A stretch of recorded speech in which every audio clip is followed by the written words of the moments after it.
తాజాగా పంబన్ రైల్వే వంతెన విద్యుత్ దీప కాంతులతో ధగధగలాడింది. కాగా రిపబ్లికన్ దినోత్సవం సందర్భంగా యావత్ భారతదేశంలో పంబన్ రైల్వే వంతెన హైలైట్ అయింది. ఇందుకు కారణం త్రివర్ణ పతాకంలోని 3 రంగుల్లో పంబన్ రైల్వే వంతెన కాంతులు వెదజల్లడమే.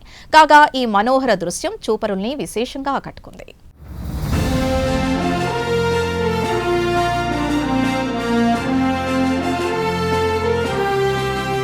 రిపబ్లిక్ దినోత్సవం సందర్భంగా పంబన్ రైల్వే వంతెన విద్యుత్ దీప కాంతులతో దగదగలాడింది. పంబన్ రైల్వే వంతెన ఇప్పటిది కాదు. ఈ రైల్వే వంతెనకు దశాబ్దాల చరిత్ర ఉంది. కాగా రిపబ్లిక్ దినోత్సవం సందర్భంగా యావత్ భారతదేశంలో పంబన్ రైల్వే వంతెన హైలైట్ అయ్యింది. ఇందుకు కారణం త్రివర్ణ పతాకంలోని 3 రంగుల్లో పంబన్ రైల్వే వంతెన కాంతులు వెదజల్లడమే.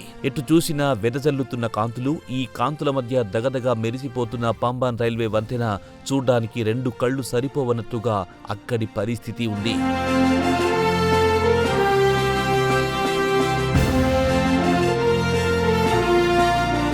కాగా పంబన్ రైల్వే వంతెనకు ఒక చారిత్రక నేపథ్యం ఉంది. మండపం, రామేశ్వరం దీపాన్ని కలిపే చారిత్రక చిహ్నమే సదరు పంబన్ రైల్వే వంతెన. రైల్వే పాత వంతెనను 1914లో ప్రారంభించారు. దాదాపు 3 కిలోమీటర్లుంటుంది ఈ వంతెన. పడవలు వెళ్లేలా పట్టాల మధ్య లిఫ్టు తరహాలో ఏర్పాటు చేసిన వంతెన ఇది. అయితే 1964లో వచ్చిన తుఫాన్ దెబ్బకు ఈ వంతెన పూర్తిగా ధ్వంసమయ్యింది. అయితే ఆ తర్వాత కాలంలో పంబన్ రైల్వే వంతెనను పునరుద్ధరించారు. దీంతో మరోసారి పడవలు వెళ్లడం ప్రారంభమైంది. అయితే అది మున్నాళ్ల ముచ్చటే అయ్యింది. పాత వంతెనకు తరచూ సాంకేతిక సమస్యలు రావడం మొదలయ్యింది. దీంతో పాత వంతెనను తొలగించి ఆ స్థానంలో కొత్త వంతెన నిర్మించాలని అధికారులు నిర్ణయించుకున్నారు.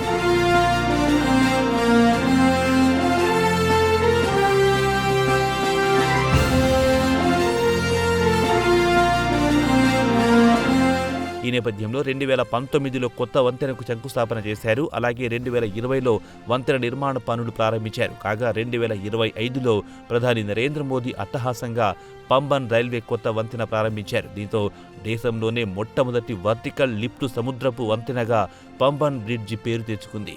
3 రంగుల్లో దగదగా మెరిసిపోయిన పంబన్ రైల్వే నూతన వంతెన అందాలు అందరినీ ఆకట్టుకున్నాయి.